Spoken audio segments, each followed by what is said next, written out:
Excellent. Good. So now that we are on our 50th meeting, so you've had about 100 hours of listening to my ramblings, we can start talking about applications of integration, which is going to come in several flavors. But the first applications I think we're going to do is mostly geometrical, so finding things beyond just areas that can be handled with integrals. But before doing that, as I sort of prefaced last time, I want to define more precisely what we mean by areas, volumes, lengths, and these other things that we kind of refer to in the collective as measure, so measures of sets. My pen is not working, so let me load Epic Pen again. But there we go, now it works. So now I have 2 copies of Epic Pen and only one of them works, so this will be amusing. Here we are. Good. So is this the one that works? Yeah, so I'm going to use this one. So I should probably close the one that doesn't work.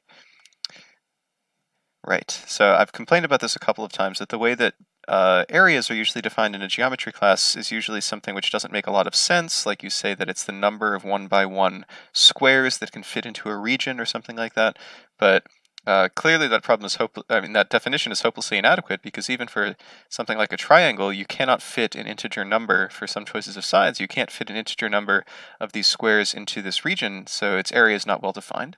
Then you say something like, okay, well, I'm allowed to chop up and rearrange these or something. I'm allowed to chop up areas and fit them in. But why are you allowed to do that? This is not how we do mathematics. You don't, invent a new answer every time someone raises a logical objection to your definition. You have to start with a definition from which all of the things that you want to be true follow. So if I want it to be true that I can chop up pieces of my plane figure and have it preserve area, then I need a definition from which that claim follows. And even that doesn't help us if we want to define the area of a circle, because no amount of chopping of these 1x1 squares is going to allow us to fit them evenly into a circle, which is supposed to have area pi if this thing has radius 1. So clearly the existing common sense notion of area or of measure generally is just hopelessly inadequate. So first I want to go through a preview and just tell you a little bit about measure theory as a field of mathematics where we answer this question. Thoughts on the beginning part? Of course, there's an entire field of math dedicated to it. Yeah, and Terry Tao wrote a book on measure theory, and you're going to read the first few pages for tomorrow's daily challenge. It'll be fun. Oh boy. I stole this title from the title of the preface of Terry Tao's book, but let me just say a bit more about what I was saying 10 seconds ago. So we'll define some body E, which can exist in any number of dimensions. It could be in the plane, like this parallelogram. It could be a box or a parallelepiped in 3 dimensions, whose volumes you'll be computing with determinants very soon in 1802. This could be some higher dimensional object. And the problem we want to solve is, how do we define the measure, which I'll write with a lowercase m. So this is supposed to be some function which takes in a body E and spits out a number. So in 1 dimension, it's the length of the object, in 2, it's the area, and 3, it's the volume, and so forth. So in classical geometry, or the way you learned in high school, they never answer this question. They don't tell you what the measure or area of a plane figure is precisely. They just sort of leverage your common sense intuition. That's roughly, it's the amount of space in the plane that it takes up. And then you might have done in your geometry class some quote-unquote proofs of things like the proof that the area of a parallelogram is its base times its height, and the proof would go something like, well, you can just chop off this triangular region of the parallelogram and then glue it on over here, and when you glue that on, it becomes a rectangle with height h and some base or width w or b, and that area by axiom is base times, well, I shouldn't call it width, I should call it height, and they just expect you to believe or accept that there's some definition that allows you to chop and rearrange areas, and it doesn't change the total amount. So that's not good enough for us. Why is it not good enough? Because in modern mathematics, we define everything out of sets. We would like a tower of self-consistent mathematical structures that begins with sets at the bottom and defines everything rigorously out of them. So we haven't built that tower, in complete detail in this group, but I'm just trying to show you a flavor for how certain steps in that tower building happen. So, for example, if we want to talk about the 2-ball or the solid circle in the plane that's filled in, if we define that as some like S2, what we mean when we say the circle is a set of real numbers, the set of all ordered pairs x comma y in R2, in pairs of real numbers, with the property that x squared plus y squared is less than or equal to 1. So this is the object which defines the circle. That's not the same as some picture we draw to represent it, right? So whereas in geometry you might have said this is the circle, this thing on the right side, this picture or this figure. No, that's just a visualization of what we mean when we say the circle. What we mean is a set of real numbers, which it's convenient to draw a picture to see, but the picture is just to help intuition. It's not the definition of the object. So if we define all these plane regions or space regions as sets, this thing that we're looking for, this measure or area in 2 dimensions, is supposed to be a function which takes in a subset of the plane and spits out a number. So again, this is not just some intuition about drawing squares and saying the number of unit squares that fits in the circle is its area. We need a function m of e which takes in sets. Maybe it takes in this big set and gives you a fairly large number, or you can take a subset and we would expect it to give you a smaller number if the set is contained in the first, and so forth. So we have to construct that if we want to talk about it seriously. Yeah, that's going to be the measure. Okay, so why am I talking about this now? It seems like it's rather late since we've been discussing integrals for quite some time, and integrals were supposed to define areas. And the answer is that if I had given you this definition way at the beginning, it would probably seem out of nowhere, out of left field, and unmotivated. So now we're actually going to turn the process on its head. Now that we know what integrals are, and we define them in a way which we hoped was going to define areas, now we're going to go backwards and say, okay, this is really what we mean by areas, and we'll do it in a way which was motivated by the definition of integrals, using upper and lower sums. So we're really going to do that in Act 2 today, where we define Jordan measure. So Jordan measure, or I should really put in a little caveat here, that people call it Jordan measure, because when it was first defined, someone was trying to define it as a measure, but in modern measure theory, a measure has to satisfy certain properties, and the Jordan measure doesn't actually have those properties. So the Jordan measure is not a measure. For this reason, some authors like to call it Jordan content. They call it content instead of measure, because it doesn't actually satisfy the definitions of a measure, but that's fine. I'm just going to call it Jordan measure. So we'll do that in Act 2 to define in any number of dimensions, area, volume, a hypervolume for like a 4-ball or something, which you've computed. And first, before that, we're going to talk about lengths of curves, which you've played around with a little bit earlier today, as sort of a warm-up for that, which is kind of related, but actually has less to do with Jordan measure than you might superficially think. But we'll do it first anyway. Okay, so that's the intro preface on measure theory. So thoughts or questions on this before we discuss length? I just realized I muted myself. I do not have any thoughts or questions. I'm going to grab a drink real quick. Okay, I'll be here.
Yes. You exist again.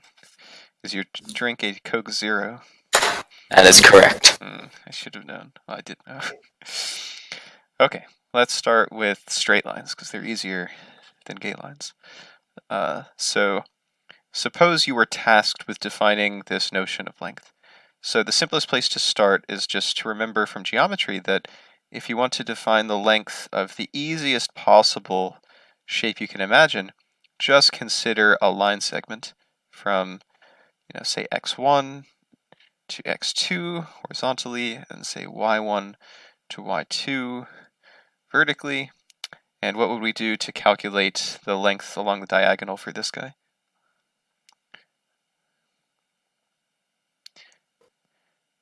How would we prove the thing I've written down here? So how do we prove the Pythagorean theorem? Huh. Yeah, I mean, you can you can invoke Pythagoras if you want. Well, this is just Pythagoras shifted by a certain number of units. Yeah, indeed. So you can just say this is a right triangle who has one length x2 minus x1, and another length y2 minus y1, and by Pythagoras, L squared is going to be the quantity x2 minus x1 all squared plus the quantity y2 minus y1 all squared, and then taking a square root gives us this. So indeed, we could prove Pythagoras from more basic principles, but I'm not going to go that far down the chain. Good. So if we accept Pythagoras, this gives us a definition of the length of a straight line. So this is the simpler case, and we're going to take this as a definition. So since we're trying to define lengths, we're going to say by axiom, we're demanding this, we're going to demand that the length of any straight line satisfy Pythagoras, so it'll be defined by this, where this is just the Pythagorean distance between, the starting and ending points. Okay, so, but the challenging part is to generalize this to lines which are not straight. So gay lines, if you will, or a curve, perhaps is the better mathematical term. So this is where the notion of integral, having seen this before, helps us quite a bit. So just in the same way that we approximated the area under some continuous curve by filling it with rectangles that didn't completely capture the area but approximated it, and then took a limit as the rectangles got smaller and smaller, which gave us the true area, we can approximate the length of one of these curves using straight lines whose lengths we have defined, and then taking more and more straight lines to approximate or rectify the curve. So it's kind of drawn here. You can start with just a straight line between the endpoints, which, as you can see, is actually smaller than the true distance as measured along this curve. Then you say put in another point, and now the distance of the pink path, the pink broken linear path, is still too small, but it's getting closer. And as we add in more and more points, you can see in each of these segments, it's always true that the true length along the curve, the blue path, is longer than the pink path. But we're getting closer and closer, and you might believe that in the limit, as we have infinitely many such points, this thing will actually give us a reasonable definition of the true length of the curve. So that's what we'll do. This is the definition we'll make for the length of a curve, sometimes called arc length. So here it is. Let f be any continuous function. Of course, we want this to be continuous. We want to talk about its length because it's less sensible to talk about the length of an object that jumps around and has holes and stuff in it. So the curve should be continuous. And we define the length of the curve by taking the supremum over all partitions. So this is all possible ways of chopping up the curve, the x-axis into points, partition points t0 or x0, and then x1, x2, up to xn. The supremum over all possible ways of chopping up the x-axis. And then for each of those partitions, you add up the lengths of all of the pink lines. So what appears under the square root? This is, under the square root, is just Pythagoras for each of those individual line segments. So I'm going to talk now before I forget. Good. Why are we taking a supremum instead of saying as the length of t goes to infinity? Or as the number of points, as the partition gets extremely fine, you're saying? Yeah. Yeah, so those are actually equivalent. You can prove that this is the same as the limit as what I would call delta t goes to 0. The limit as delta t goes to 0 of the sum, I equals 1 to n, of the same thing, the square root stuff. So it's the same thing. But remember, when we defined integrals, our definition of integral did not have a limit as delta t goes to 0. This was something else called the Riemann integral, which we later showed was equivalent to our definition. That's not what we started with. Remember, our definition... But would st going to 0 not be equivalent. Well, I believe st. Delta. Why am I saying st? Delta t going to 0. I believe our definition of integrals involved something going to infinity. No, our definition of integral involved lower sum and upper sum, right? Right. It's the supremum of all of the lower sums of fp is equal to the integral, which is equal to, no, that's true, of the infimum of the upper sums. So our definition of integral did not involve any limits. It involved supremums and infimums. That's it. That was our definition of the Darboux integral. Okay. We later proved that was equivalent to this thing, but that's not the definition.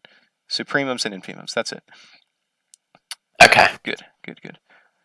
So this is why we're going to use this as our definition of length using supremum, because it will connect it more cleanly to the integral. So you might ask, why didn't we do the same thing here and define a lower and upper way of chopping up this length and have an infimum of the uppers and a supremum of the lowers? Why didn't we have to do that? The answer is that we only need a supremum because as you make the partition more fine by putting in additional points, the total length from adding up all these line segments is only going to get longer. It can only increase as you add in more points. Why is that? Because if you have some curve and then you have a first way of chopping it up that is kind of coarse like this, that only has, say, 2 points, and then you have a second pink way of chopping it up which has more points, so it's finer, like the pink one here, the finer one is always going to be longer or equal to in length if it's a straight line. The pink is always longer or equal to the blue one simply by the triangle inequality, right? This is sometimes, I have this phrase later in the slides, but people sometimes say the phrase, the shortest distance between 2 points is a straight line. That's a terrible phrase. It's so imprecise and poorly. Have you said something similar to this before? If I said it, I probably said it more precisely. I'm referring to the triangle inequality and the curve in 2 points. I may have said this. That was a serious bit of deja vu. It may have also been something you're talking about in 1802, because you can do this with vector methods. But yeah, hopefully it's clear that the sum of the lengths of these two sides of the triangles always has to be greater than or equal to the length of the third one, simply because, you could either just prove it with the triangle inequality applied to the components, or you can use a dot product to do this if you like. So you can use this dot product to relate the lengths of these sides to the length of these sides, and it's always going to be related by a cosine of an angle, and cosines are always less than 1. So at best, the cosine could equal 1, which means that these things are actually collinear. The triangle has collapsed to a line segment. So in the worst case scenario, when the cosine is 1, the sum of the lengths of the pink guys equals the sum of the lengths of the blue guys. But in all other cases, the pink guys are longer. But anyway, okay, so that's why it's just a supremum and we don't need 2. But back to what we're taking a supremum of, so is it clear that under the square root, all we're doing is taking the distance between two adjacent t's? So that's like taking, this is t0 and t1, so we're just taking each horizontal distance and squaring it, and then taking the vertical distance, which is the function values. So this is, I guess, f at t1 minus f at t0, which is the height. So this is just Pythagoras applied to each of these little line segments. This is clear. Good. Okay, so Pythagoras to each segment, take a supremum. That's our definition of length. Okay, I have a challenge for you now. This is a new definition. We're defining something we didn't have a precise definition of before, and whenever you make up a definition that's supposed to capture some intuitive idea, you want to check that you've actually made a good definition, that is, that it matches the intuition. So here's there are squares on the inside. Good, okay. So can you say that slightly more precisely, but not that much more, just one sentence? Okay, so we see that we have the square root of two terms that are being squared. By the definition of squaring, any negatives are going to become positives, and positives are going to stay positives. Mm-hmm. Good. So you say a sum of squares under the square root. Each of these terms, we should be careful. They don't have to be It's individually positive. Oh, they can be non-negative. Good, non-negative. Yeah, positive or 0. So yeah, positive or 0. We take a square root, which preserves the status of being positive or 0, and add them up. Good. Yeah, very easy proof. So that's one nice property of our length. All lengths are now non-negative. You can have 0 length if the points are the same, but besides that, your length will always be positive unless A and B are the same point, basically. Question: do you know what green stuff is? Green stuff. What is that? Like moldable plastic No. that you use in Warhammer, guys. Oh, I accidentally just. that. Yes. Yes, I accidentally tried drinking from the tube of green stuff instead of my Coca-Cola. You'd probably your stomach would be unhappy with you if you had done that. Yeah. Anyways. Good. Another challenge. Okay, so this is that shitty sentence that the shortest distance between 2 points is a straight line. So we're going to make it slightly more precise. I'll ask you to prove, why is it true that the length along one of these arcs of a function is always greater than or equal to this length on the right, which happens to just be the length of the segment that connects the left and right endpoints. So I'll draw it in red on this one. So why is it the case that the true length along this arc is always greater than or equal to this length, which I guess I'll call L0 or something? Why must it be bigger than that? So we can consider two cases. If it were to be equal, then that would imply that it is already a straight line. Taking the length of f on some integral and supremum, oh god. And I think. Okay, good. So if it is a straight line, they're equal, you say? Good. So what's the proof that if the curve is not a straight line, that this supremum must always be greater than, strictly greater than L0, the straight line length? The argument that must be strictly greater than is resulting from that unless the length of, the number of elements in our partition equals infinity somehow, that there is still going to be areas that could be made more precise and thus made longer. I'm trying to think of how to word that.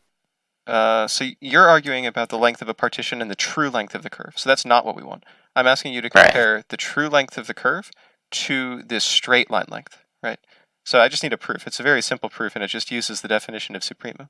Give me a simple proof that this thing must always be greater than the length L0 that just involves the left and right endpoints.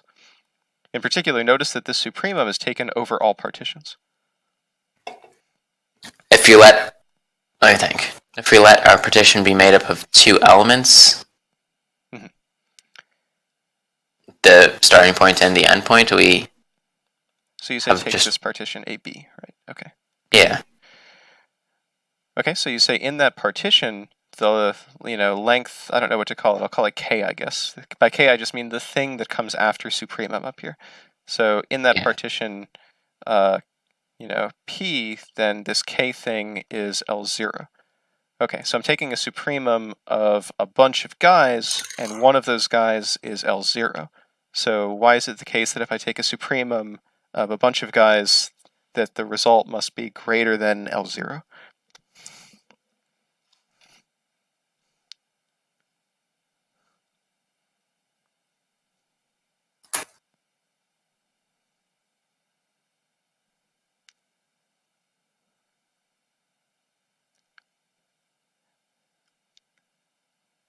I mean, it's just the definition of supremum, right? If I'm saying take the supremum of some set that has L0 and other guys, why is it true? Just tell me why from the definition of supremum that this thing is greater than or equal to L0. Ow. Because if L0 is the supremum, it is equal, and if it is not the supremum, then it is... Then it's hard to say without rephrasing the statement. Well, you should tell me what supremum is, right? Definition. Supremum is the high... Well... It's not the highest. No. You need to know the precise way of saying what a supremum is. Supremum of a set A is an element, well, not an element, is a real number x such that what? Such that x is greater than or equal to a for all a in the set, and if there is any another number y, another y greater than or equal to a for all a in a, then x is less than or equal to y. Right, the definition of supremum. So to be a supremum, you have to be greater than or equal to everything else in the set, and you have to be the smallest such number with this property. Right? Good. It's dangerous if you start just falling into the trap of saying, I have some intuitive idea of what supremum is. Supremum is just the max, right? Take the largest thing in this set. That's not what supremum is. Supremum is the real number which is greater than or equal to every number in the set, and is the smallest such number with that property. Right? Yes. Good. Good. Okay, so that's the proof for why this length must always be greater than or equal to the straight line distance between the endpoints, right? So this is a better way of saying this thing that, the shortest distance between 2 points is a straight line. A better way of saying it is that the distance is always lower bounded by, the straight line distance on the right side here. But that's math. What do you mean that's math? But that's math. Oh, yeah. Oh, I see. You're saying people say this thing because it doesn't involve math words. Yeah, sure. Yeah. Fine. Okay, let's do better.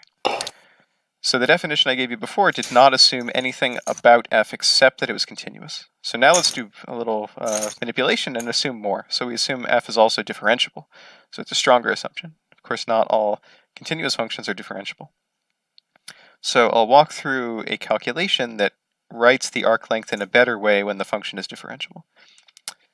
So what we'll first do is fix a partition. So again, I don't know why I use square brackets here. This is a set.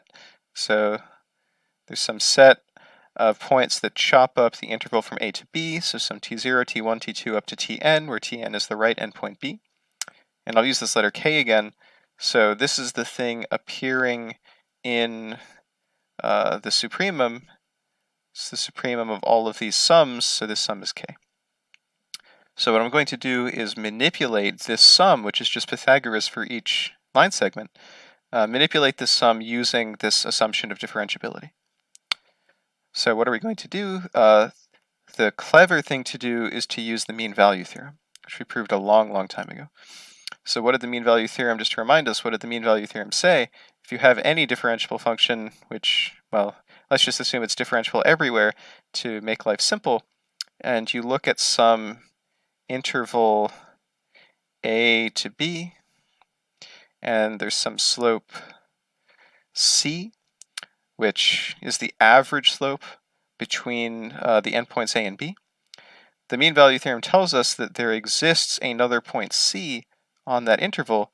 I haven't drawn it very well. There exists another point c with the property that the slope of the tangent line at that point c is the same as the slope of the secant line, the average slope between the two endpoints. That's the mean value theorem. So we're going to apply that to each of the subintervals in our partition. So on each of those subintervals in the partition that we've chopped up, this average slope, c or m or whatever, I guess I shouldn't call it c, I should call it m because c is the point on the x-axis.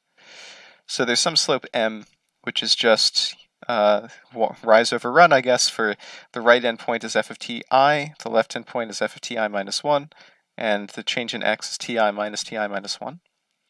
And then we apply the mean value theorem to tell us that there must be some c, and we're going to do this on each interval, so I'm going to call it ci, where the I tells us which interval we're on.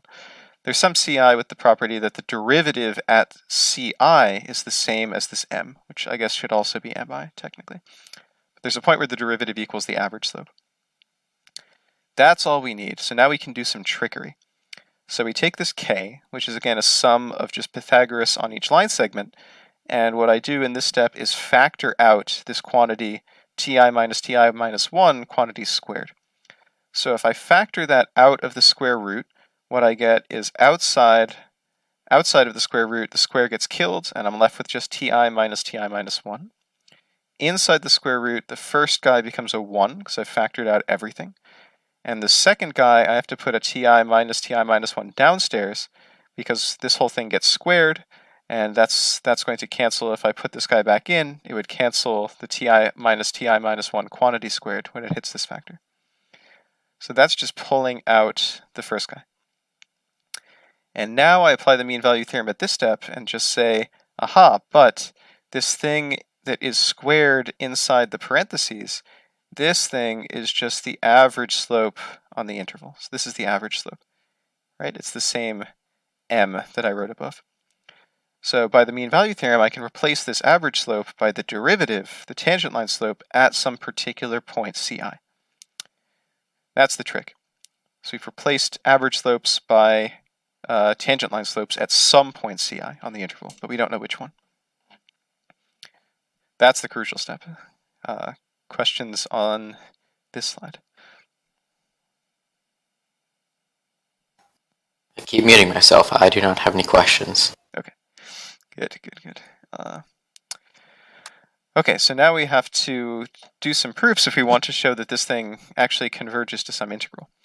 So the first part is easy because when we chose some point ci in the interval, by definition, this point ci is going to lead to some function output which is greater than or equal to the infimum of the function and less than or equal to the supremum. So in other words, let me just write this differently. If this is the function we care about, so this is some function, maybe g of x, for instance, then I'm going to get rid of this equal sign and write a new equation here.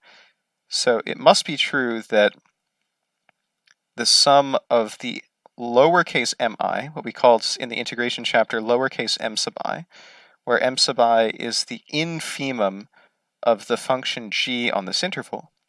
This must be less than or equal to, well, the infima are less than or equal to this because this is a particular choice of point on the interval, and that in turn is less than or equal to capital M sub I times, again, the ti minus 1, because these are defined as the supremum of the function g, which is, 1 plus f prime of x squared under a square root, supremum of this guy on, I'll just use the sloppy notation, ti minus 1 to ti. Yeah, ti minus 1 to ti.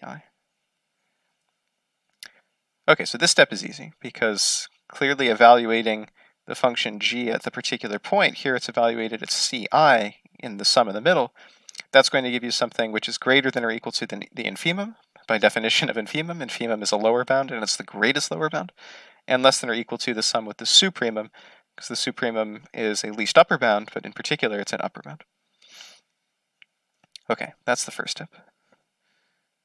Then there's some more trickery. So I won't go through the proofs of these. Well, the first one's easy. I won't go through this proof. I don't know if I'll make it an exercise, but we need two more inequalities. One is very easy, and it just comes from taking the supremum of both sides of the first inequality above, basically. If we know that this lower sum is always less than or equal to k, then the supremum over partitions of all lower sums must be, again, less than or equal to the supremum over all partitions of k. So that part's easy. That gives us this inequality. The part which is trickier is showing that the supremum of k's is less than or equal to the infimum of over partitions of the u's. So this part's a bit trickier, and it's an exercise in Spivak. You could prove it basically by taking two partitions, say p prime and p double prime, and all you have to do is prove that k evaluated in one partition is always going to be less than or equal to u of this stuff evaluated in the other partition. And the way you prove that, you might remember from the integral chapter, when we were trying to prove that lower sums are always less than upper sums even in different partitions. We had this trick where you first compare them in partitions that differ by only 1 point, and then do this proof, and then argue that any pair of partitions, you can choose a refinement that has all the points in both, and then connect them by a series of steps where you add just 1 point in each step and apply that previous result. It's a similar argument here that I won't go through. But if you went through that argument carefully, it would convince you that this is true as well. But okay, if you buy that and suppose that that can be done, then that means that if this function square root of 1 plus f prime squared is integrable, which means that the supremum of the lower sums equals the infimum of the upper sums, these are equal if integrable. That's the definition of integrable. So if that function is integrable, the left side and right side are equal, and the guy in the middle, who's squeezed between two numbers that are equal, this guy we defined as the length, L of f. So if the function is integrable, we've just shown that the length of the curve, the arc length, if you will, which before we defined as a supremum of a bunch of piecewise linear segments just by Pythagoras, we've now proven, or almost proven, that that thing is the same as the integral of square root of 1 plus the derivative squared. Good. So I'll tell you a mnemonic for that if you forget it, but first just say it one more time. So the proof is, the thing we've proven is that the length of the curve is the integral of 1 plus the derivative squared, where this 2 is irritating me because it should be under the square root. So that's what we've proven. It's called the arc length formula. And there's a mnemonic that's not at all rigorous. The following manipulation is totally meaningless. But if you want to rederive this quickly because you've forgotten what this formula is, what you could do is say, okay, I'm going to go back to the picture where we chop this guy up into a bunch of lines, and I'm going to say, okay, each of these lines has some horizontal distance dx and some vertical distance dy. So the diagonal by Pythagoras, you would say this is, dx squared plus dy squared all under a square root. That's the length. So you say, all right, well, if I want the total length, I should integrate up all of the square root dx squared plus dy squared. And then you would say, well, then I can factor out a dx squared. So this is dx squared times the quantity 1 plus dy dx quantity squared, because apparently dx's are fractions now, so we can just pull a dx out and the thing becomes a derivative for some reason. And then that's the integral of square root, pulling the dx squared out, 1 plus dy dx all squared with the dx outside, all from a to b. So obviously you should take none of those steps seriously, because this doesn't make any sense. These aren't numbers. You can't just put them in a square root and integrate. Even worse, you can't factor out a dx and say this is now a fraction, so that's a derivative or something. But it's a cute series of steps that happens to give you the correct formula. It gives you dy dx, which is f prime, quantity squared under the square root with a 1. Okay, thoughts on the cute bullshit? Log wow. Yeah, that's probably the correct response. Good.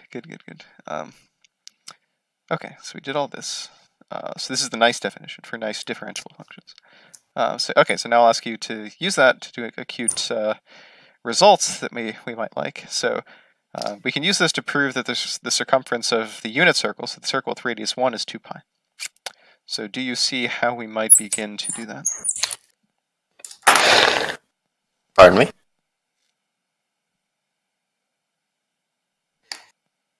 Alright. So I'm going to take the hint accordingly and we want to find the length of the coarse circle where y is strictly positive and x is strictly positive. Okay, so that curve looks like, I guess, something like this. Going from 1 here to 1 here. Okay, so what's the equation of that curve? What's f of x? So f of x equals, I think,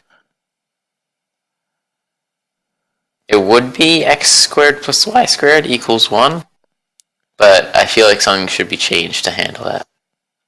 Yeah, so if you're writing f of x, you're trying to absolute value of x squared plus absolute value of y squared equals 1? No. So we're trying to solve for y, right? This is y is a function of x. So f of x equals y. So what is solve y in this equation? Ow. Inhale. So y equals square root of 1 plus x, 1 minus x squared. Good. And it's the positive square root because we're taking the top part of the circle. Good. Okay. So we want to find the length of that curve between, I guess, either 0 and 1 or 1 and 0, depending which direction you want to go. So what ingredients will we need to compute that length? So we need to find f prime of x. Good. What's that? Which equals, allow me to remember, the derivative of the outside of root 1 minus x squared is 1 over 1 minus x squared. Pardon me, 1 over root 1 minus x squared all time. This is 1 minus x squared to the power 1/2, right? So power rule, pull down a 1/2 and then subtract 1. So when you subtract 1, you get a 1 minus x squared down. Good. And then multiply by what? And then times negative 2x. Good. Okay, so that's all. Let's just kill some things. So that's minus x over root 1 minus x squared. Good. Okay, so now what do I do to get the length? Okay.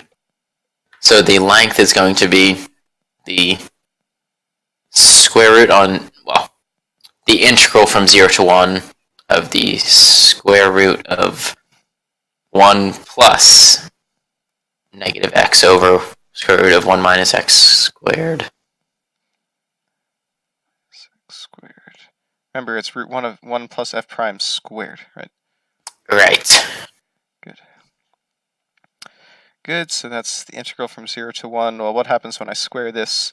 Inside, it's square root of... It's 1 plus x squared over 1 minus x. Good. Okay, so simplifying fractions, what does that give us? Well, let me think about how to divide x squared over 1 minus x squared. What form can... We can add 1 in the form of plus 1 minus 1? No, that wouldn't work.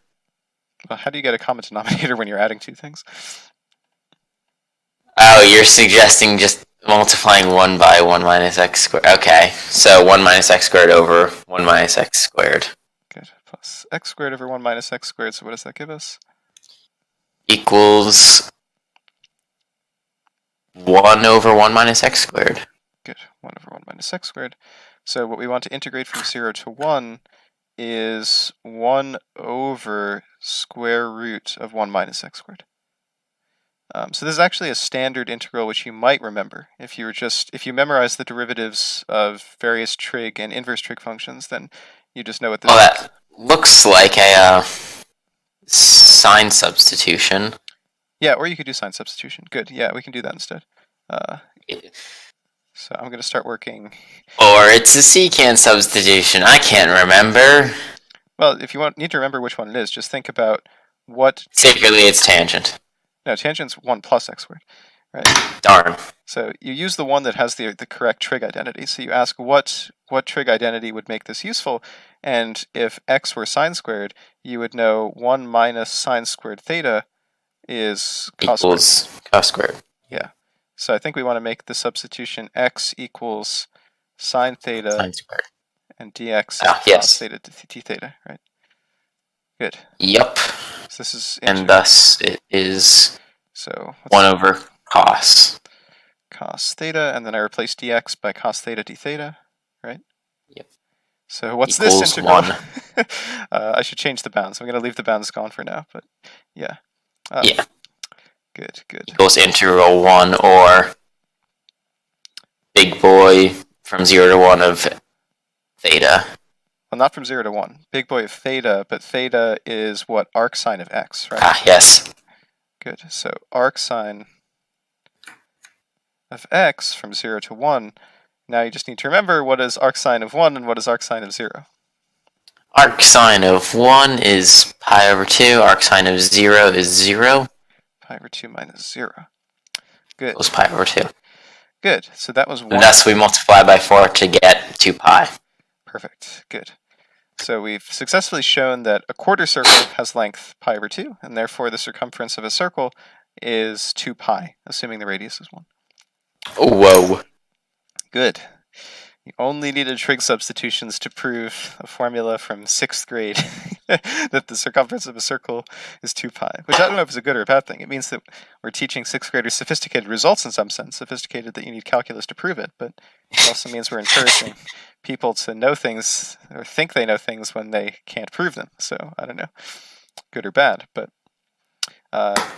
yes, indeed. So as you say, the curve is root 1 minus x squared, so here's the derivative. Plug it in and square it. When you square it and do some simplification, the integral looks like this, 1 over root 1 minus x squared, which you can actually just have memorized that the derivative of arcsine is 1 over root 1 minus x squared. But if you forget it, you do the trig sub, and then that's pi over 2. So the circumference is 2 pi. Very nice. Okay, so another arc length calculation, a more interesting shape. So you may have wondered, or if you're like me, you probably have wondered, what is the shape that a rope or string or chain assumes if you just suspend it between 2 points and let it fall under gravity, basically? So you might have thought that this is a parabola. It's not a parabola. You can show that actually this curve differs from any parabola. There's no choice of a, b, and c, so that this curve matches ax squared plus bx plus c, even though it looks kind of like a parabola, it's not. The shape that a chain suspended between 2 points of fixed height, that shape is called a catenary. Well, we can actually prove that later in this chapter using some physics. But, okay, so you ask what is the function, what is the functional form for a catenary? This is probably the most common usage of the hyperbolic cosine. So the graph of the curve that any rope assumes, if you just suspend it between 2 points and let it sink under gravity, it will assume the shape of a hyperbolic cosine. So is its most common use in freshman level physics class, is that just a random fact? I mean, I don't know if it's a random fact. It's kind of a deep fact, and proving it is kind of interesting. You also use Cauchy's, of course, in many other places, in relativity, and I don't know, when studying hyperbolic angles, imaginary angles, in anti-de Sitter space, for instance. So it's used a lot of places in physics, but the first place people see it is typically in freshman physics when you're thinking about chains. Yeah. Okay. Okay, so good. That's what a rope is going to do if you just let it do whatever it wants to under gravity. So let's investigate one interesting property of the catenary, which we'll do next, and we'll need some hyperbolic trig functions. But what is the arc length of the catenary, this a hyperbolic cosine of x divided by a, if you want to find it between 2 points, say minus b and b? So what's the first thing we need to do?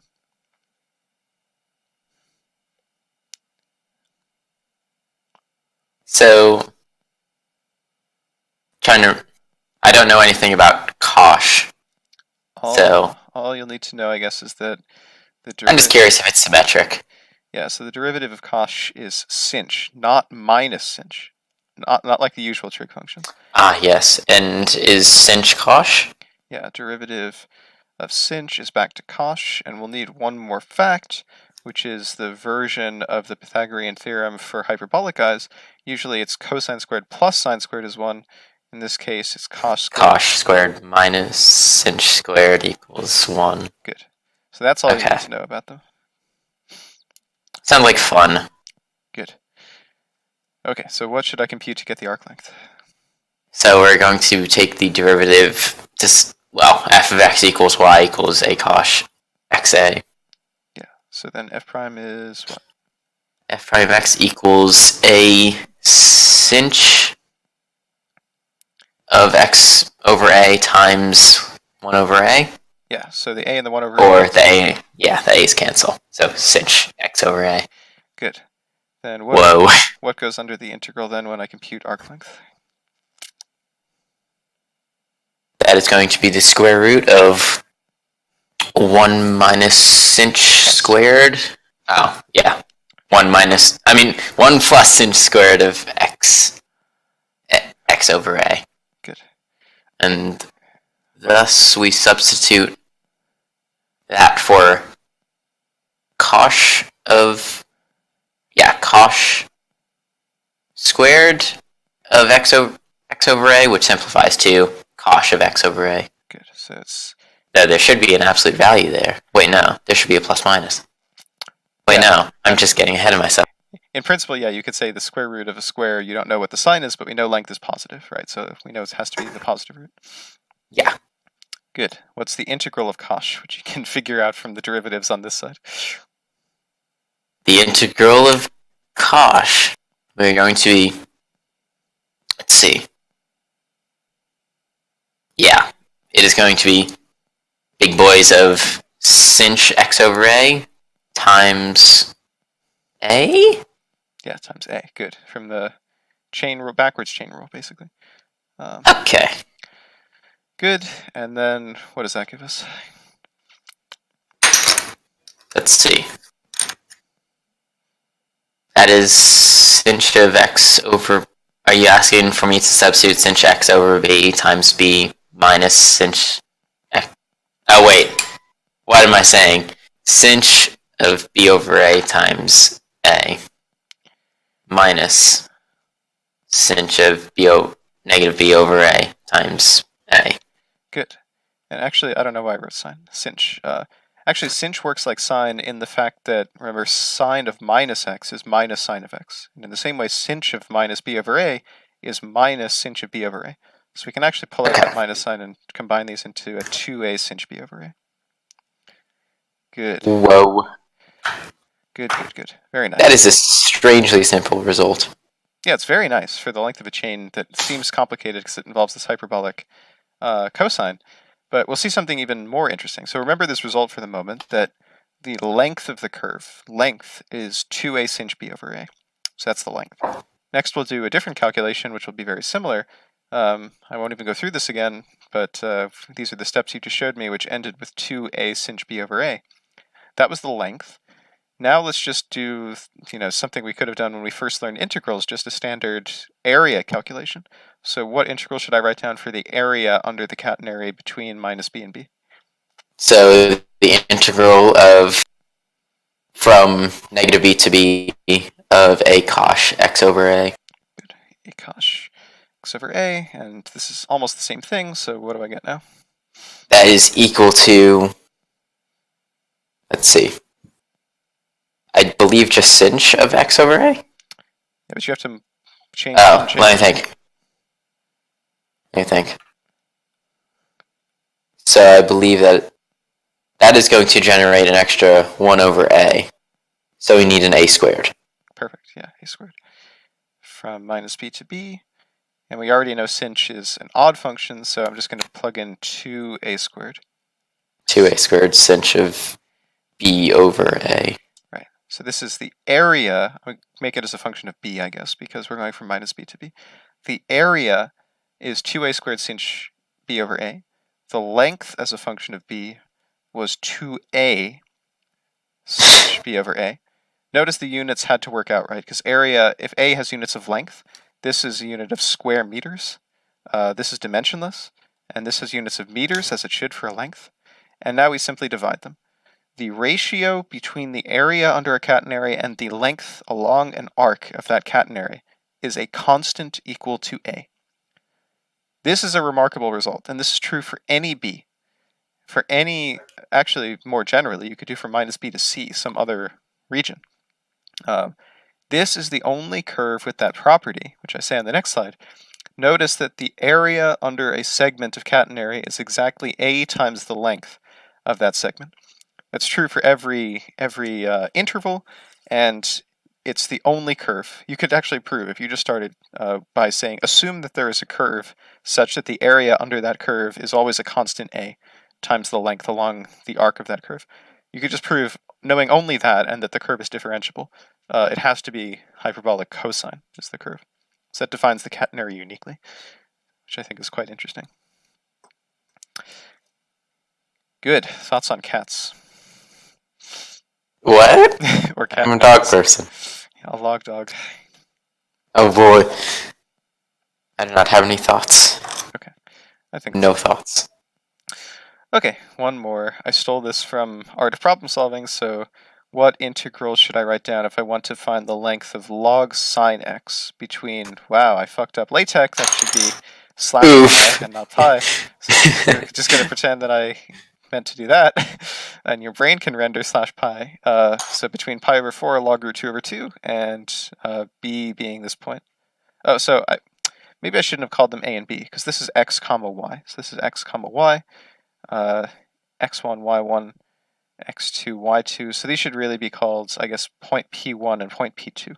Because our integral, the bounds of our integral are always the x values. You integrate from x initial to x final. So I shouldn't have called the points A and B. But anyway. Why did you include the y dimensions? I can't remember if we need it. I guess we'll find out.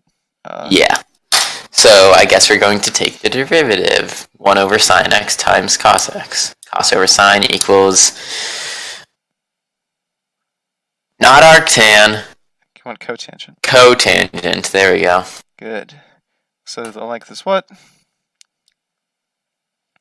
Is equal to the square root of 1 plus cot squared.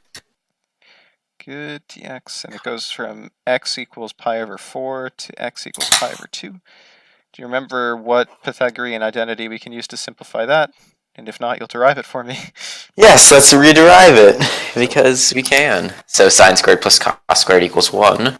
Good. What do I divide by to get a cot squared? To get a cot squared, we are going to divide by sine squared. Good, so divide by sine squared, what does that give me?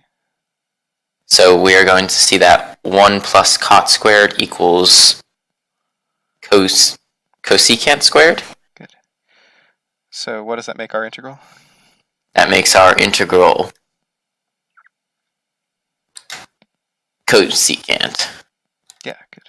Cosecant x dx, and it's still from pi over 4 to... Now, is this one that you have memorized? We did in session the integral of secant, but not the integral of cosecant. Do you know it off the top of your head, or would you have to look it up? I clearly remember getting annoyed that it had to be cosecant and not cosecant squared. Yep. Yeah, this one, you can either do it with Weierstrass substitution. I remember doing a... Integration B? No. Well, what integration be? Didn't a cosecant integral, or maybe it was a secant integral, something like this came up on one of the integration B things, but anyway, so a nice way to remember it is, you know, the integral of secant is log tangent x plus secant x. So when you go from secant to cosecant, all you have to remember is that you get a minus sign in front of the log, and the functions inside all get code. So you go from tangent plus secant to cotangent plus cosecant. Otherwise, it's the same as the secant integral. But anyway, so Okay. now what do I do? So using your given results, we started big with negative log of cot x plus cosecant x. Did you almost pronounce it as sex again? Oh, that's secant, I guess. Okay. I couldn't think of any way to say kisk. Ksk. Now we just have to figure out what these trig functions are at the points in question. So, yeah.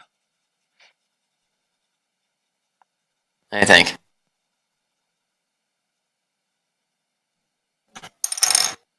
I always remember... Okay, so cotangent pi over 2 is going to be 1.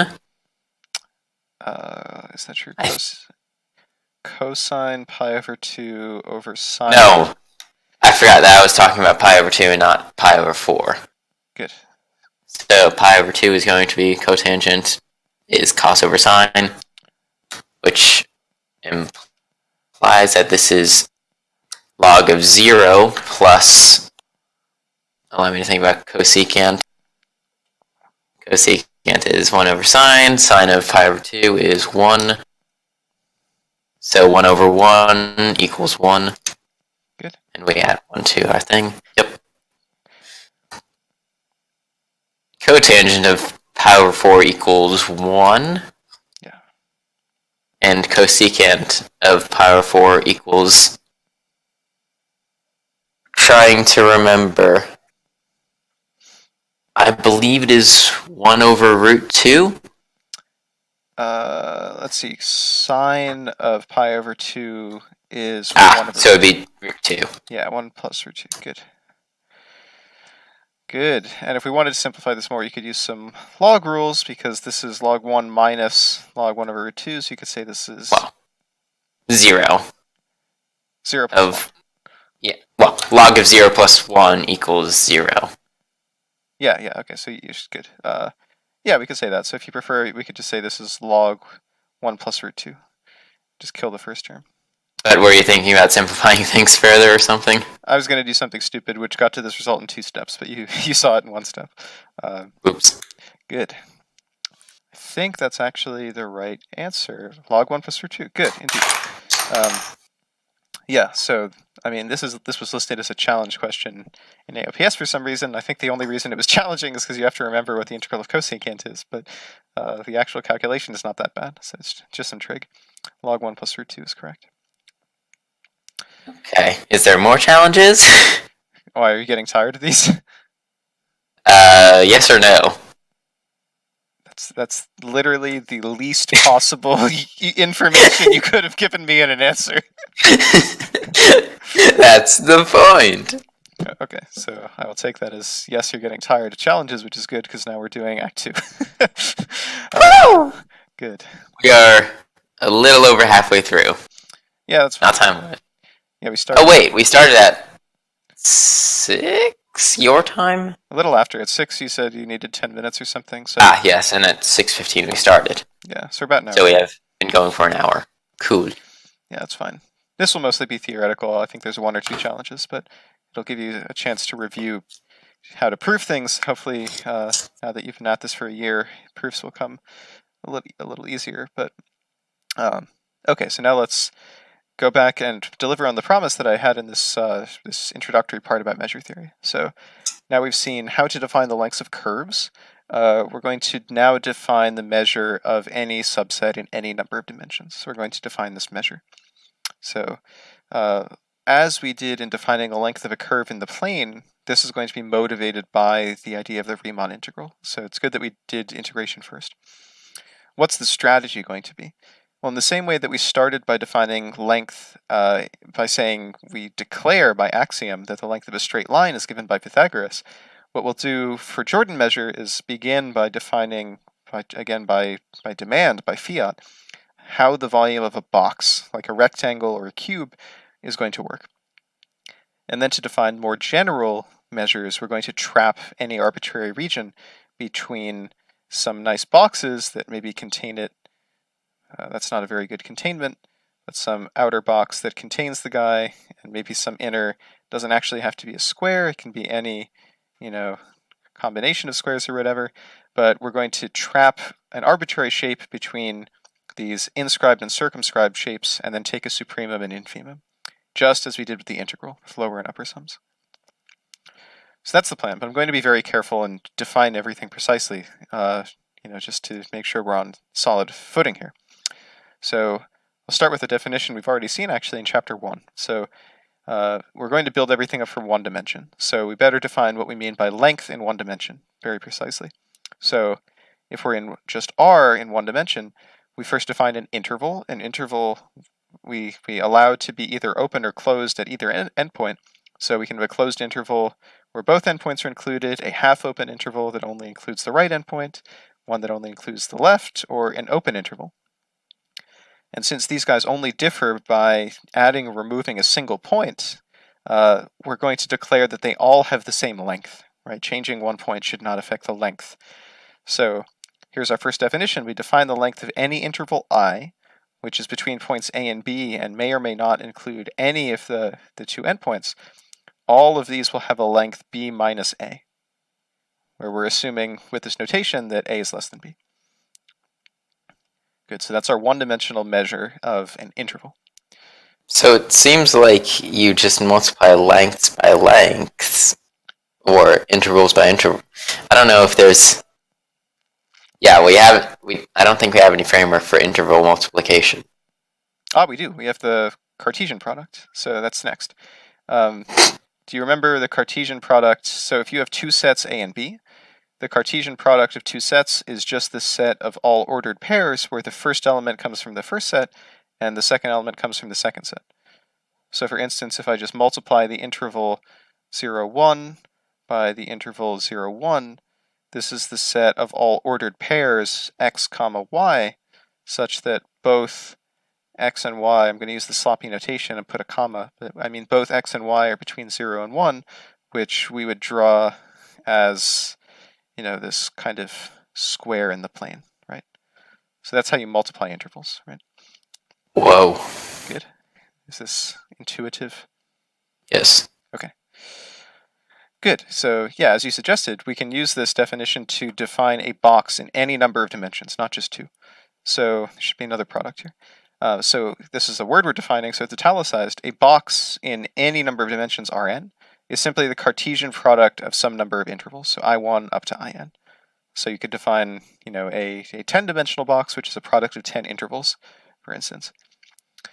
And now the obvious way of generalizing our definition of length is to simply say the volume, where now volume is any n-dimensional volume, the volume of that box, or the measure of that box, is just the product of the lengths of all of the intervals multiplied together.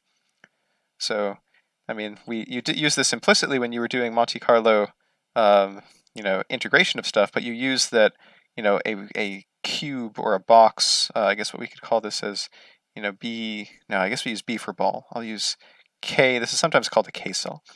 So in n dimensions, a K-cell, which is n copies of this interval, all Cartesian producted together, each of those intervals has length 2, so by definition that you multiply the lengths of all the intervals, the volume of an n-dimensional K-cell or box that runs from -1 to 1 along each of the n dimensions is 2 to the n. Easy peasy. So is that referred to as the unit cube? Yeah, this is sometimes called the unit cube, although it's kind of weird to call it that because unit makes you think that it should have radius 1. So maybe the unit cube should really be -1/2 to 1/2, but people do sometimes call this the unit cube or the unit K-cell. So, I don't know. Depends on whether you want the word unit to refer to this number or to the length. But yeah, good call. Good. Other thoughts? 9.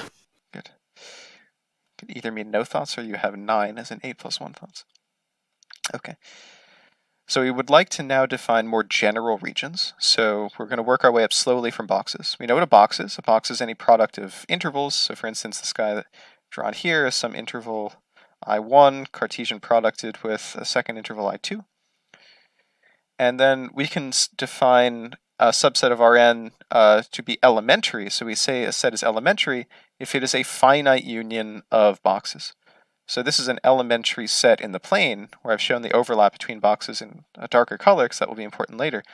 But this, if we call this E, for instance, and each of these are like box 1, box 2, box 3, box 4, then you would say in set theoretic notation that this is just B1 union B2 union B3 union B4.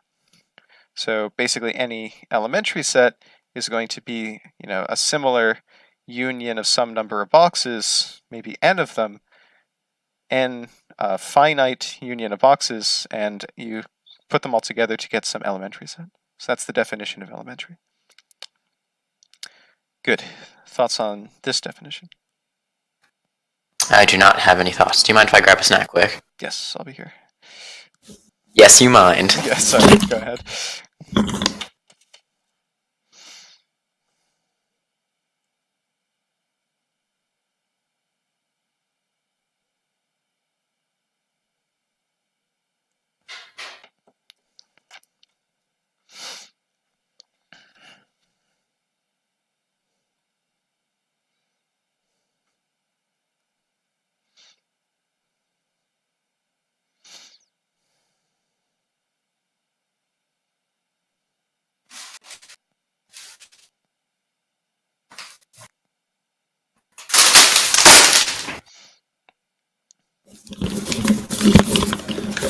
See, I was going to grab a slab of sugar, then I realized that cheese and pretzels might be better. Or just cheese. The pretzel is still a slab of sugar. Well, it's just sugars that are glued together into starches. Let's see. Okay. Can't tell from this angle. Oh, God. Oh, God, what? Yeah, I didn't realize just how much carbohydrates there are in pretzels. Pretzel's literally pure carbohydrates. You just measure what is the mass of the pretzel, and that's how many grams of carbs there are. Wait a minute! Serving size 30 grams, total carbs 25. Yeah, it's like, it's fucking bread. Bread is like 100% carbs, right? I mean, I did, but I never really quite realized it. That's how numbers work. Like the remaining 5 grams is like trace water in it, but Jesus. Okay, an easy proof, but just to make sure you understood the definition. So suppose we have 2 elementary sets, so E and F are elementary. How do you know that their union, E union F, is also elementary? Remind me what the definition of elementary was? So an elementary set is any subset of Rn, which is a finite union of boxes.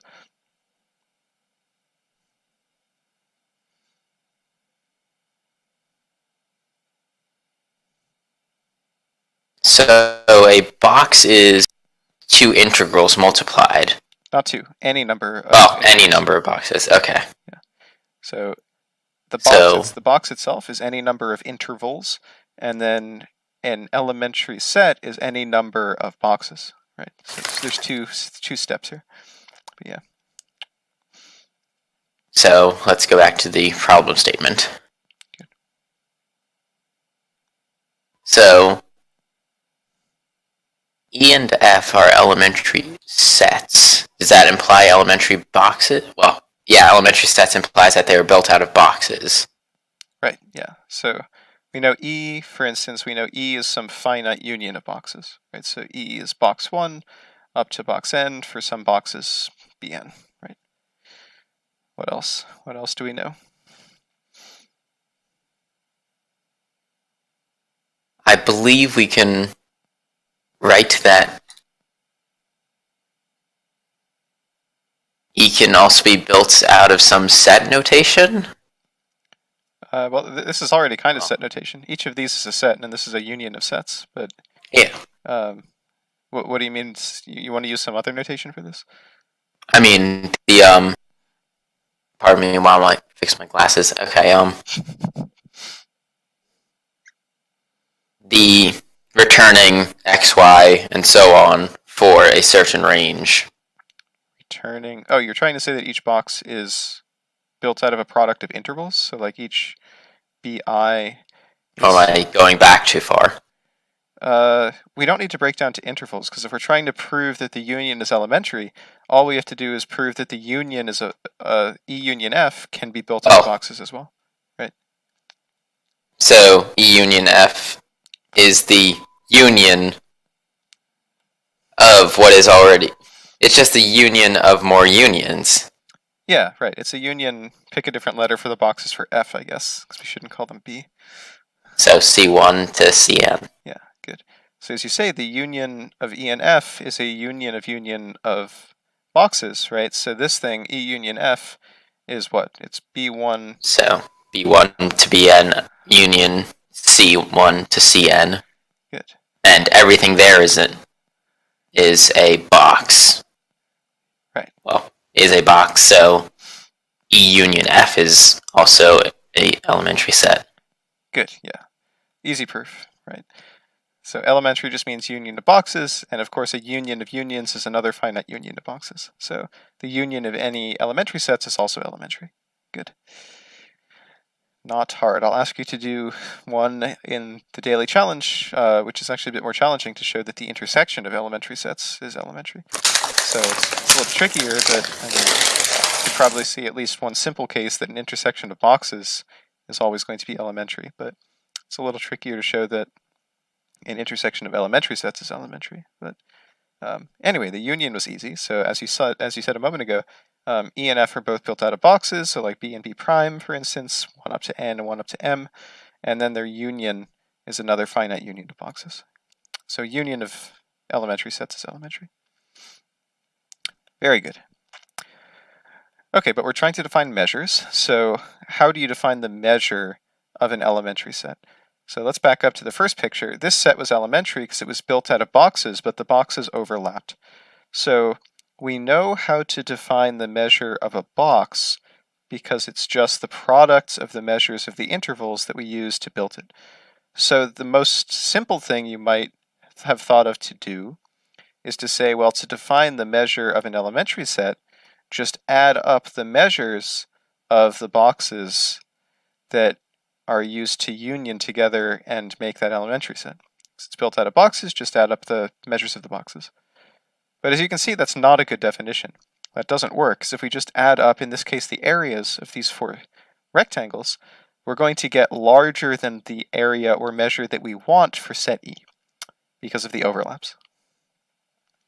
So we need to prove, actually, that if you take a bunch of boxes and union them together, that you can always rewrite that as a union of disjoint boxes. Remember from chapter 1, disjoint means the union of 2 sets, or, well, disjoint means the intersection of 2 sets is null. They don't share any elements. So I'm not going to do that proof. Terry Tao does the proof in his textbook. It's lemma 1.1.2. But he proves, it only takes about a paragraph, he proves that every elementary set, that is, every set that can be written as a union of boxes, can also be expressed as a union of disjoint boxes. So it's pretty clear from a picture how that might work, kind of at least in a simple example. All you do, if the set to begin with was a bunch of boxes, then all you do is chop up the places where they intersect, and then use those the intersection points to define new boxes. So you're cutting up the set of boxes so that they don't overlap anymore. You're taking all the interlapping sections and turning those into new boxes. So it's a simple proof, but you just have to write it carefully if you're Terry, or if you're a mathematician or whatever. So the upshot of all of this is that for any elementary set, we can write it as a union of disjoint, that means non-overlapping boxes. And once they don't overlap, then we can define the measure of this elementary set in the simple way that we would have proposed before, where you just add up the measures of each of the boxes in that union. Because now, as you can see, if we just add up all of the measures of these boxes, since there are no overlaps by construction, this thing gives us what we would expect the measure of this region to be. Okay, there's one other thing you have to check if you want to make this definition. If you define this and you say, this is what I mean by measure, someone could come along and say, how do you know that your answer doesn't depend on how you chop it up into disjoint boxes? Because clearly there's multiple different ways to chop up a union of boxes into a union of disjoint boxes. So for instance, I could just take this one that I've drawn here and define a new way of chopping it up by making some of these boxes smaller. Right? So I can make, I'm going to chop it up a little bit more like this. And maybe I'm going to say, okay, I'm going to make those finer, but I'm also going to get rid of this line so that this becomes one big box here. And they're still disjoint, they're non-overlapping. And then I would say, okay, this is a different disjoint union of boxes. How do I know I don't get a different measure? And that requires proof as well, but Terry proves it, and I won't show you, but you can read it if you like. He proves that if you take a union of boxes and write a way of chopping it up into disjoint boxes, and then add up the measures, you will get the same answer for the sum of the measures regardless of how you choose how to chop them. So that's something important if we want our notion of measure to make sense. Good. Thoughts on the chopping? Interesting. I do not have any thoughts on this chopping up boxes. I thought she was going to send you that video. I saw it appear in my feed today because I read the School of Life a lot, but I think it's a very bad video. I dislike the opinion expressed there. So if you watch it, let me know what you think. Will do. Okay. Actually, the ideas in the video are good, but the title is clickbaity. It has nothing to do with what they're actually saying. Anyway, onward to math. Okay, so now we can define the measure of an elementary set. So anybody built out of boxes. But of course, for something like a circle, which I've drawn here, there is no way that you could ever get the circle from a finite union of boxes. It's simply not elementary. It has curves or something. So for our final trick in measure theory, we want to know, how do you define the measure of something like a circle or a triangle, which can never be built out of boxes? You're never going to cover this guy with boxes because he has, corners that are not box corners. So this is where the idea of the integral helps us a lot. So when we define the integral, we define some supremum of lower sums equals the integral equals the infimum of the upper sums. And those lower and upper sums were just areas of rectangles being added up. So we'll do the same thing here, where we're going to trap the area or measure of a non-elementary region, like the blue circle, between some smaller sets that are contained inside, so smaller sets which are all elementary, because we've already defined, we know how to write down the measure of elementary sets, and larger elementary sets.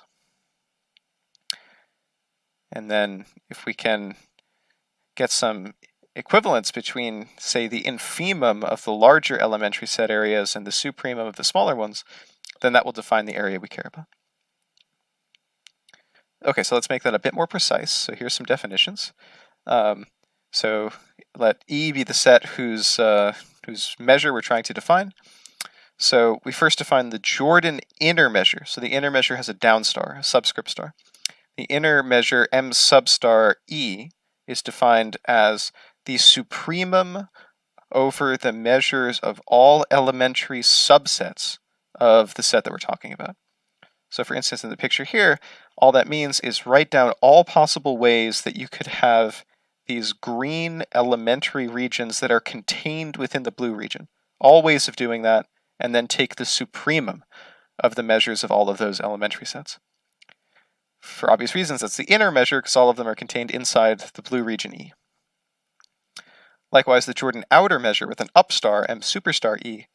M superstar E is the infimum over all of the sets that are supersets of E.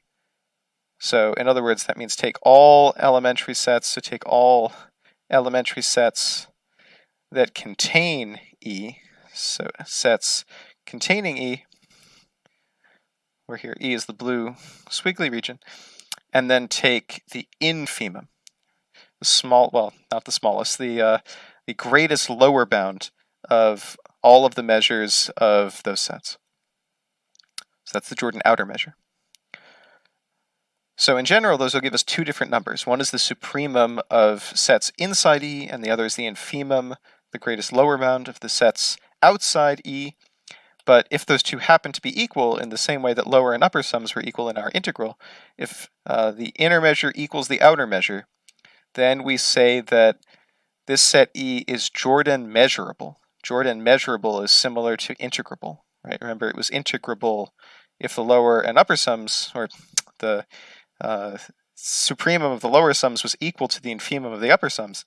If that was true, we said it was integrable, and similarly, if the Jordan inner measure equals the Jordan outer measure, we say it's Jordan measurable. And then you don't write any stars. You just say that's now the definition of the measure, M of E. It's equal to that common value. So hopefully it's clear that in the simple two-dimensional case of the area under a curve, the Jordan measure we've just defined agrees with the definition of the integral. Almost by construction, right? We defined inner and outer measure to look just like lower and upper sums. So this definition will agree with what we were calling before the area under the curve, which is good. But the nice thing about this definition is that this now tells us precisely what we mean by a volume or hypervolume in any arbitrary number of dimensions. It has nothing to do with two dimensions anymore, because you can always run that same argument by building first boxes by taking products of intervals, then elementary sets by unions of boxes, and then define the measure of any set in any number of dimensions by trapping it between bigger and smaller elementary sets. Good. That is Jordan measure. Questions on Jordan measure? I do not have any questions. I have one statement. Good. Log sweat. Why is that log sweat? Because there's two slides. Wait, no, there's not. Yeah, there's two slides left. That makes you nervous or something? Why? And you said that there was one more problem. Yeah. Okay. No. If you have no questions and understand Jordan measure, then I'll ask you to come up with a proof for me. So this is taken out of Terry Tao's textbook, of course. So suppose E is Jordan measurable, which means the lower and upper, or inner and outer Jordan measures agree. And we want to prove that for every epsilon greater than 0, if I hand you an epsilon, you can find elementary sets A and B, such that A is contained in E and B contains E, and the measure of the set difference, so B set minus A, is always smaller than epsilon with that choice. So let's just draw a picture to understand what we're saying. So this set is supposed to be Jordan measurable. Jordan measurable means that the supremum of all the inner measures is supposed to be equal to the infimum of all the outer measures. So all we're trying to say is that if I give you some small number epsilon, that you can find some sets. Maybe there's a set A which is contained inside E, and then some bigger set which, it doesn't have to be pretty. I guess I shouldn't give it a corner because it's supposed to be a union of boxes, but maybe there's some other set that doesn't really have to hug this very much, but it should at least look like boxy. Some other set B with the property that the area of B set minus A. So what is B set minus A? That's just this yellow region. Ooh, I made it too far. No, that's right. Yeah, the yellow region is between B and A. So we want the yellow region to have a measure less than epsilon. And this isn't art. I mean, it just comes through the definitions of supremum and infimum. But okay, so think about it for a second, and then let me know what you think. So already I'm thinking that we can simply increase the number of points that A has. Well, no. Increasing the number of points does not allow us to get closer unless we are stipulating that those points must be on the curve of E, quote unquote. Yeah, I mean, so we're not constructing the set A, right? You don't need to tell me how to build A by putting points on the boundary. So your argument shouldn't have anything to do with adding more points. You should just use the definition of Jordan measurable and the definition of supremum and infimum to argue that these sets must exist. You don't have to tell me anything about them. They don't even have to have points that lie on E, for example, right? So let's go back to Jordan measurable. Good.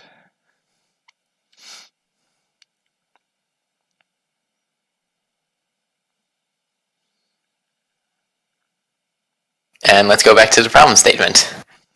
Good. And then let's go back to Jordan measurable. This is life. Yes.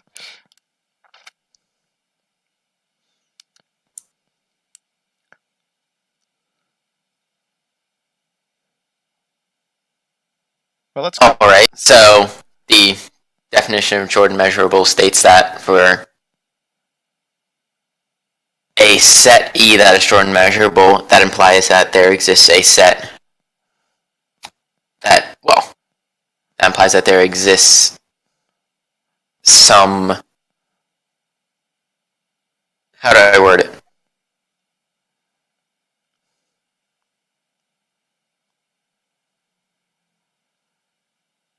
That is equal to the supremum. Okay, supremum of all sets contained by E.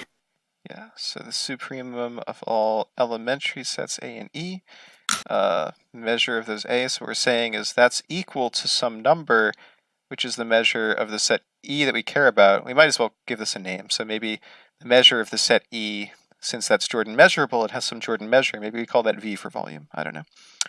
The definition is just telling us that the supremum of all of the contained sets A is equal to the infimum of all of the containing sets B, which are elementary, M of B. Right. So it's basically what you just said. Good. So that basically tells us that there exists a set A equals B. So we said it does not tell contains us that at all. No. Why would it tell us that? I don't know. Does the supremum of a set of numbers have to be in that set? No. Absolutely not. Absolutely not. That's the entire point of this construction. The circle is not elementary, so the circle is not in the set on the left or the set on the right. It's just that the supremum equals the infimum.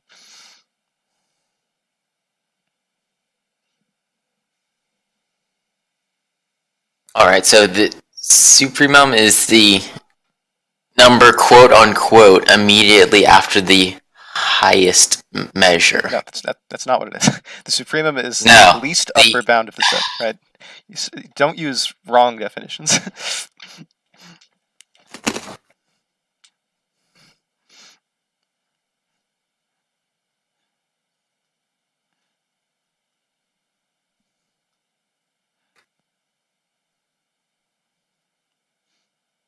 Use the definitions of supremum and infimum. Why are those not flower names? Are you going to grow some Suprema in your with your grow lamps? It would not be a bad idea. Well, I guess we should okay. So definition of supremum. Inhale.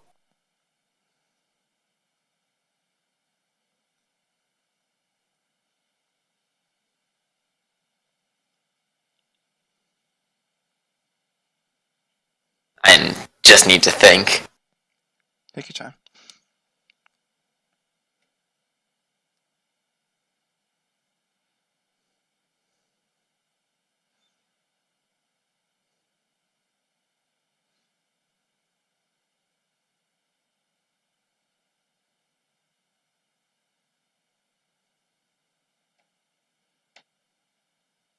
So I believe that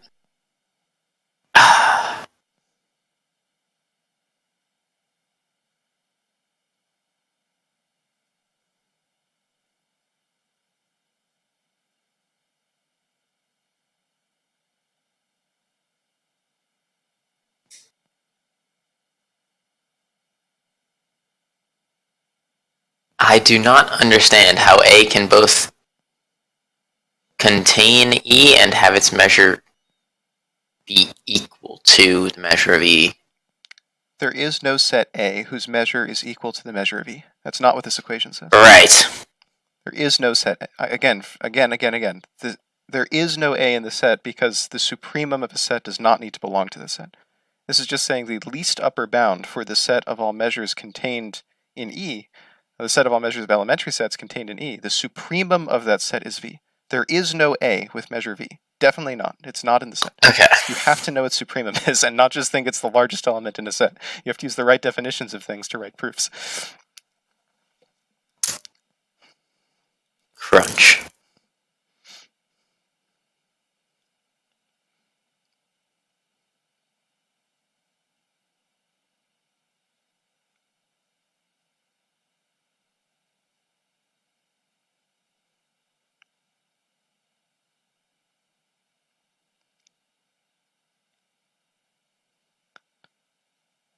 Well, we may as well go back to the definitions of supremum and infimum, since I can't remember them well enough to apply them. Okay, so the supremum of the set is the least upper bound. So that means that V is greater than or equal to M of A for all A in the set, which means all A subsets of E elementary, where A is elementary.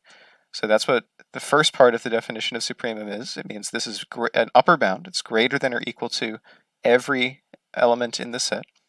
And it's the least upper bound. So if there is any other number, if there is some number y such that y is also greater than or equal to M of A for all A, if there's another upper bound, then V is less than or equal to y, because V is the least upper bound. This is supremum. I've been saying it since chapter 1, so you can't read the word supremum and think, oh, that means the largest element, or oh, that means the one that comes after it. You have to read supremum and think least upper bound, which means these words and only these words and not any other words. It's similar to the statement that completeness of the real numbers is not the statement that the real numbers have no holes. It's not even that that's like a sloppy or approximate way of saying it. It's just that that's not the statement. When you see completeness of the real numbers, you have to think that means that every set with an upper bound has a least upper bound. That's all that it means. So when you define things in mathematics, the definition means only the words in the definition. It doesn't mean anything else. It doesn't mean anything less than that. This is supremum.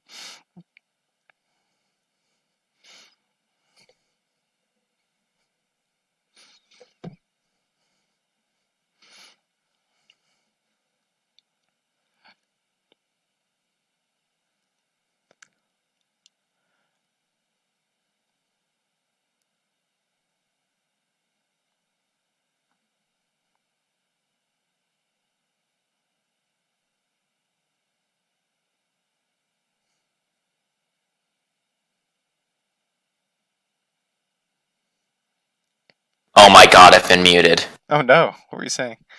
A lot. Oh, good. Okay. Can you? Well, you'll be angry, but can you repeat all of that? Okay. So I believe that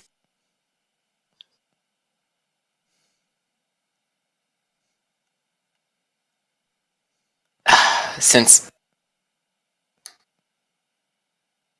I do not know if m of e being greater than or equal to m of a implies that e contains a. And I think I had that the wrong way around. Well, that statement isn't true. It's not. I mean, you could have this big circle, and you could have this small circle, and this big circle has a larger measure, but it does not contain the smaller circle. So, indeed, it's not true that having a bigger measure means that you contain a set with a smaller measure. But we're already assuming that every a on the left side is contained in E. That's baked into the problem statement, right? Every a contained in E. Yeah, so you can assume all of the a's on the left side are contained in E.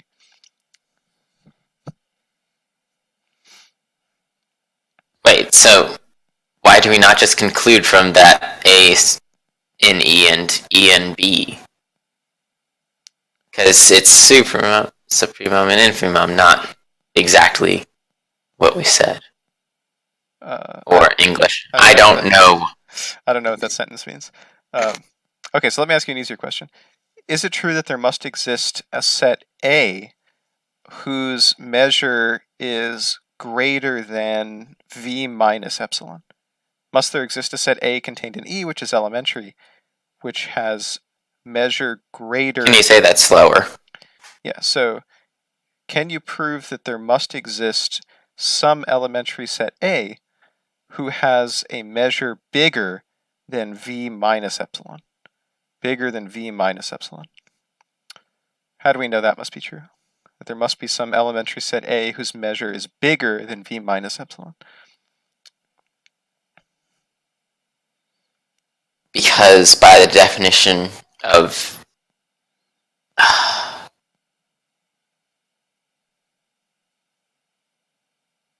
I literally cannot wrap my head around that phrase. So what would go wrong? What would fail in this definition? Suppose by way of contradiction there were such a set.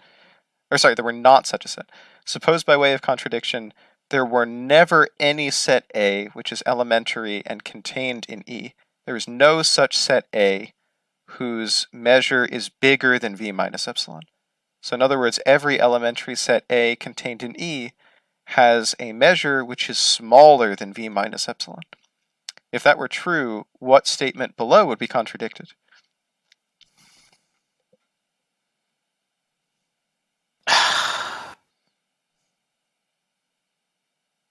I'm paying total attention to this, but I cannot get the words in.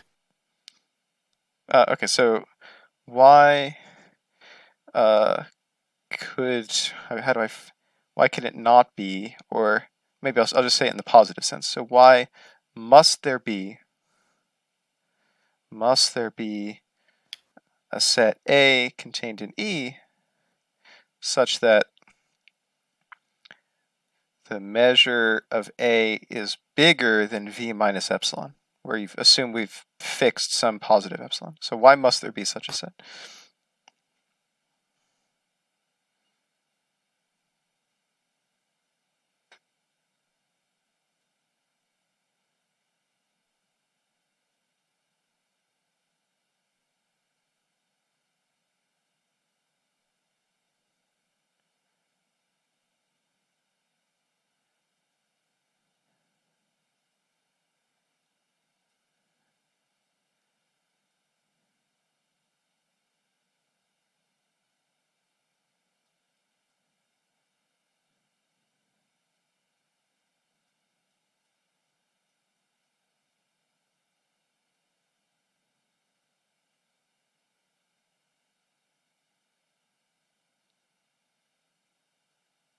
I just need to think.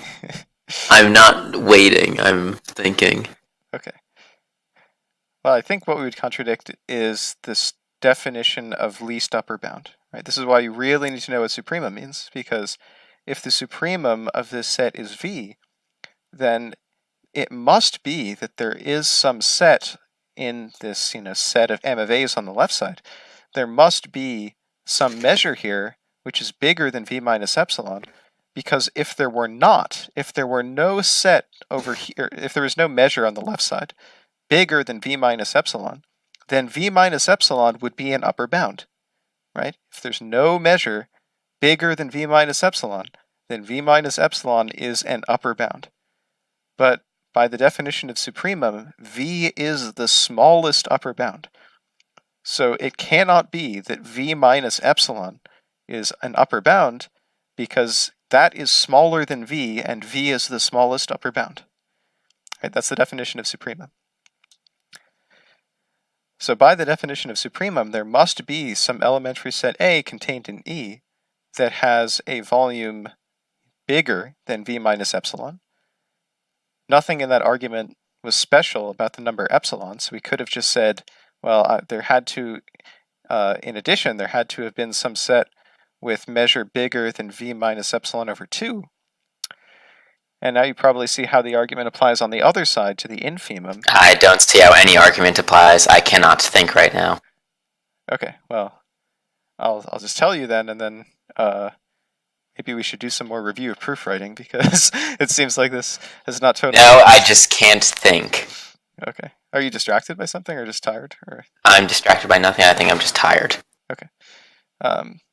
Alright, that's fine. Well, the argument on the other side is that, okay, well, similarly, there must exist some set B, which contains E, that has a measure, so there must exist B with the measure of B has to be smaller than V plus epsilon over 2. Why is that true? If there were no B with measure smaller than V plus epsilon over 2, then by definition, V plus epsilon over 2 would be a lower bound for the set of such measures. But we have assumed, since E is Jordan measurable, that V is the infimum, or the largest lower bound. So it could not possibly be that V plus epsilon over 2 is a lower bound, because that would be a larger lower bound than V.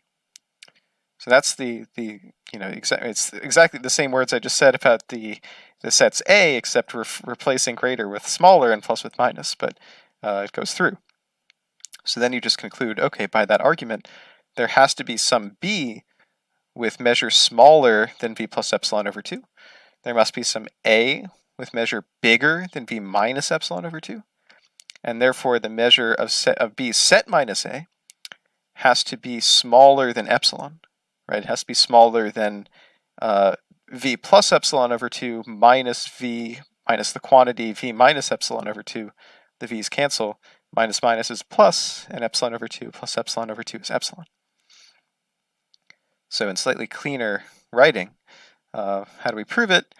Just hand me some epsilon, fixed a number V, which is the measure of E. By definition of Jordan measurable, V is the supremum of all of the measures of contained elementary sets, which by the definition of least upper bound means there has to be some guy with measure bigger than V minus epsilon over 2. Otherwise, it would not be the least upper bound.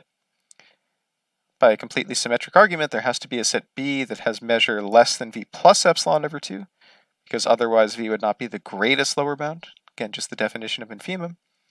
But then you just pick those two sets and say, okay, well now the measure B set minus A must be less than epsilon. And that's the proof. Good. So just reviews, I guess, of definitions of supremum and infimum, but it's good to know. It shows you, I think, how the epsilon delta definition of a limit is used more generally elsewhere in mathematics, like measure theory, to define things, right? Most statements. Would you be able to send me the link to the overleaf? The overleaf for this? For the presentation? Just because I want to reread the last two slides. Yeah, sure. You can also read. There's more about this in Terry Tao's book, which you'll take a look at tomorrow before noon, I guess, probably. But yeah, let me do this. Good. Okay. It's good to review epsilon's proofs, because when we do infinite sequences in series, you'll have to be able to write proofs again. So, good. Okay.